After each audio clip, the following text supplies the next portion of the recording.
What is the best present anyone has ever given you? And if you celebrate Christmas, what's the best Christmas present that anyone has ever given you? And what is the most unusual present you've ever received at Christmas? Hello everyone, I'm Kathleen Pelly. Welcome to Journey with Story. Well, I wonder what some of your best presents were. Maybe a special toy that you really wanted, or maybe it was some kind of a surprise present that you never imagined you'd get. Today's story from Italy is a very old story about a very poor little girl who has never ever had any presents at Christmas. But on this particular Christmas, she does receive a very special present, a very unusual one. I wonder what it is. Let's listen and find out. But before we begin, a special shout out to Aria, age 8, from Sydney, Australia, who recently wrote to us saying how much she enjoys listening to our podcast in the car with her dad. How marvellous to hear that, Aria. Thanks for letting us know.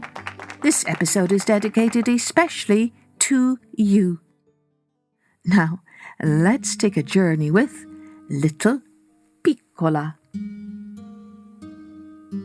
Piccola lived in Italy, where the oranges grow and where all the year the sun shines warm and bright.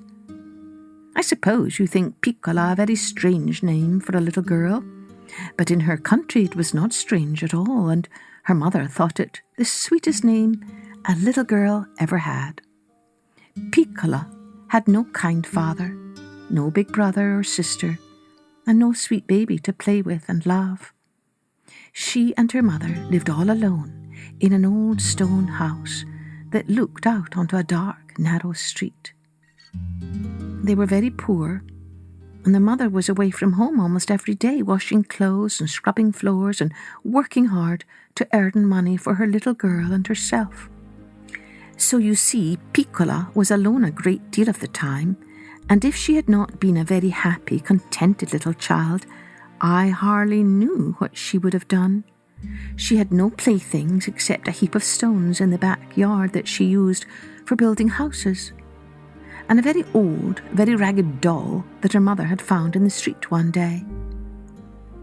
But there was a small, round hole in the stone wall at the back of her yard, and her greatest pleasure was to look through that into her neighbour's garden. When she stood on a stone and put her eyes close to the hole, she could see the green grass in the garden and smell the sweet flowers, and even hear the water splashing into the fountain. She had never seen anyone walking in the garden, for it belonged to an old gentleman who did not care about grass and flowers. One day in the autumn, her mother told her that the old gentleman had gone away and had rented his house to a family of little American children who had come with their sick mother to spend the winter in Italy. After this, Piccola was never lonely, for all day long the children ran and played and danced and sang in the garden. It was several weeks before they saw her at all, and I'm not sure they ever would have done so, but one day the kitten ran away, and in chasing her they came close to the wall and saw Piccola's black eyes looking through the hole in the stones. They were a little frightened at first and did not speak to her, but the next day she was there again, and Rose, the oldest girl, went up to the wall and talked to her a little while. When the children found that she had no one to play with and was very lonely, they talked to her every day and often brought her fruits and candies and passed them through the hole in the wall. One day, they even pushed the kitten through. But the hole was hardly large enough for her, and she meowed and scratched and was very much frightened.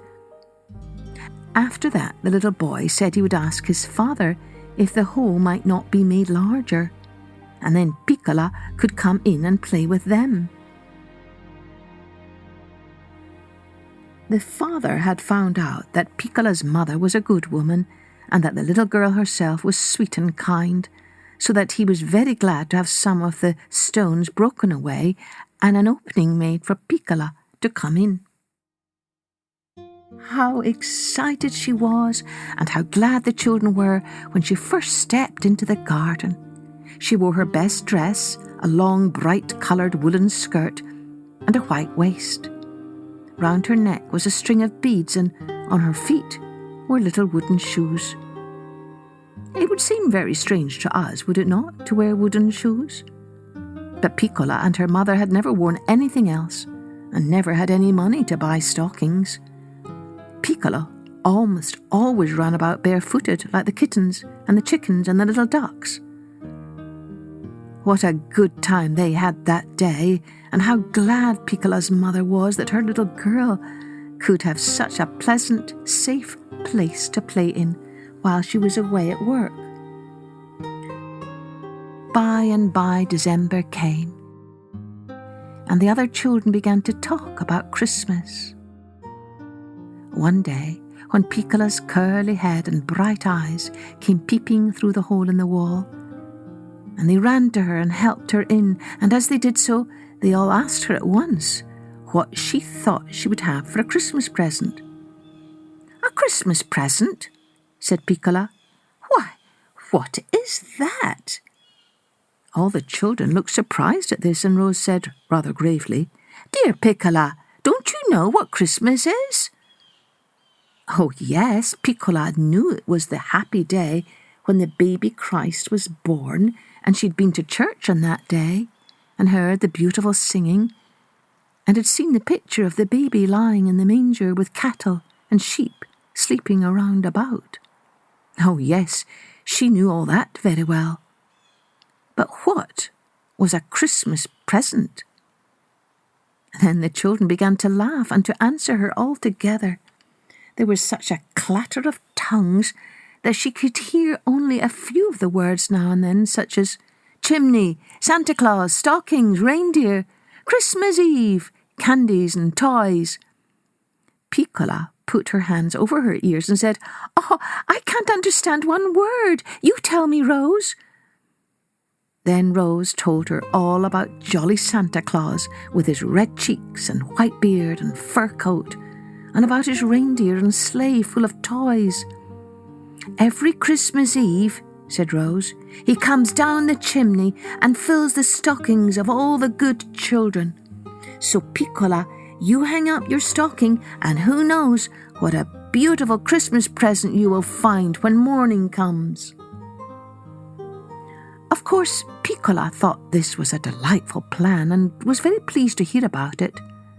Then all the children told her of every Christmas Eve they could remember, and of the presents they had had, so that she went home thinking of nothing but dolls and hoops and balls and ribbons and marbles and wagons and kites. She told her mother about Santa Claus, and her mother seemed to think that perhaps he did not know there was any little girl in that house, and very likely he would not come at all. But Piccola felt very sure Santa Claus would remember her, for her little friends had promised to send her a letter up the chimney to remind him. Christmas Eve came at last. Piccola's mother hurried home from her work. They had their little supper of soup and bread, and soon it was bedtime, time to get ready for Santa Claus. But oh, Piccola remembered then for the first time that the children had told her she must hang up her stocking. And she hadn't any, and neither had her mother. How sad it was. Now Santa Claus would come and perhaps be angry because he couldn't find any place to put the present. The poor little girl stood by the fireplace, and the big tears began to run down her cheeks. Just then her mother called to her, "Hurry, Piccola, come to bed."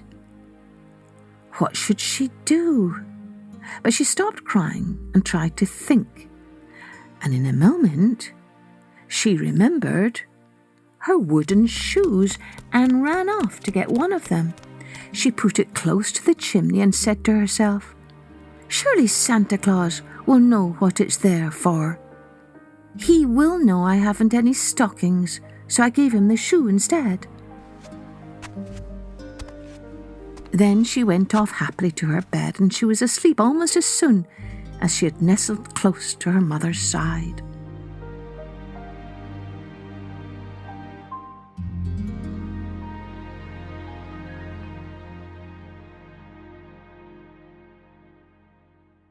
The sun had only just begun to shine next morning when Piccola awoke. With one jump she was out of the floor and running toward the chimney. The wooden shoe was lying where she had left it, but you could never guess what was in it.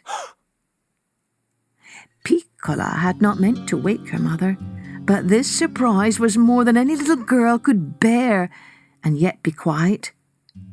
So she danced to the bed with the shoe in her hand, calling, "Mother, Mother, look, look! See the present Santa Claus brought me." Her mother raised her head and looked into the shoe. "Why, Piccola," she said, "a little chimney swallow nestling in your shoe. What a good Santa Claus to bring you a bird." "Good Santa Claus, dear Santa Claus," cried Piccola. And she kissed her mother and kissed the bird and kissed the shoe and even threw kisses up the chimney. She was so happy. When the little bird was taken out of the shoe, they found that he did not try to fly, only to hop about the room. And as they looked closer, they could see that one of his wings was hurt a little. But the mother bound it up carefully so that it did not seem to pain him. And he was so gentle that he took a drink of water from a cup, and he even ate crumbs and seeds out of Piccolo's hands. She was a proud little girl when she took her Christmas present to show the children in the garden. They had had a great many gifts: dolls that could say "Mama," bright picture books, trains of cars, toy pianos. But not one of their playthings was alive like Piccolo's birdling. They were as pleased as she, and Rose hunted about the house until she found a large wicker cage that belonged to a blackbird she once had. She gave the cage to Piccola, and the swallow seemed to make himself quite at home in it at once, and sat on the perch, winking his bright eyes at the children. Rose had saved a bag of candies for Piccola, and when she went home at last, with the cage and her dear swallow safely inside it, I am sure there was not a happier little girl in the whole country of Italy.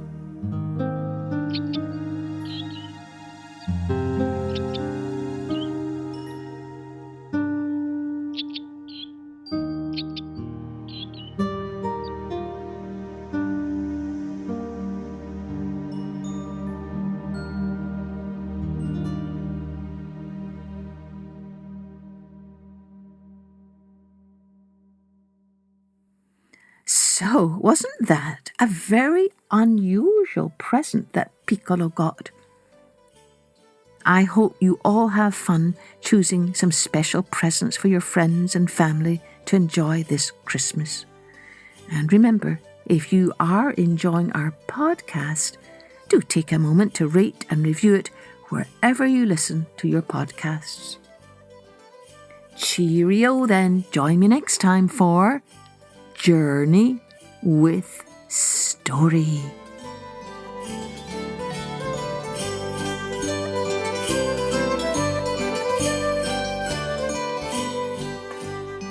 Music and post-production was by Colette Jonas.